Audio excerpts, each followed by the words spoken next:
اللہ کی نعمت ہے یہ دعوت اسلامی۔ اس وقت ہم کہاں موجود ہیں؟ ہم اس وقت جو ہے وہ کراچی کے علاقے اولڈ سٹی ایریا جس کو کہا جاتا ہے، اور اس میں کہ گاؤں گلی، تو یہاں جو ہے وہ ہمارا یہ مکان ہے، میری پیدائش وہ یہیں کی ہے ماشاء اللہ۔ تو اس مکان پہ جو دوسری منزل یہاں پہ رہائش تھی، دادا جان بھی یہیں سے حج پہ گئے تھے اور دادی جان کا انتقال بھی جو ہے وہ اسی مکان میں ہوئے، اور امیر سنت نے جو دعوت اسلامی کی شروعات کی وہ اسی مکان سے کی ہے۔ سبحان اللہ۔ یہیں سے امیر سنت جاتے تھے نور مسجد امامت کے لیے۔ اچھا، میں نے جو ہے وہ اپنی زندگی میں سب سے پہلا کلام بھی اسی مسجد میں پڑھا تھا، اور اعلیٰ حضرت کا جو ہے وہ مجھے وہی پتہ چلا۔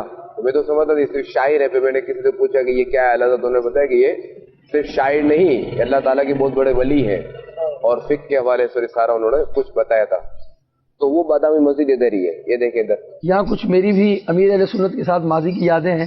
اس مکان عالی شان میں مجھے حاضری کا کئی مرتبہ شرف حاصل ہوا، اور یہاں عبدالغفار المعروف عبدالغفار اشرفی رحمۃ اللہ علیہ، ان کی ساتھ جو ہے امیر اہل سنت سے ملاقات بھی ہوئی، اور امیر اہل سنت کا ایکسیڈنٹ ہو گیا تھا تو کئی روز آپ علیل رہے، پاؤں پہ پلستر تھا، مگر اسلامی بھائیوں کا یہاں عیادت کے سلسلے میں آنا ہوتا تھا تو کئی نشستیں ہوا کرتی تھی، وہ ہم کہیں کئی مدنی حلقے یہاں ہوئے، اور جو ہے یہاں حاضری کا شرف حاصل ہوا۔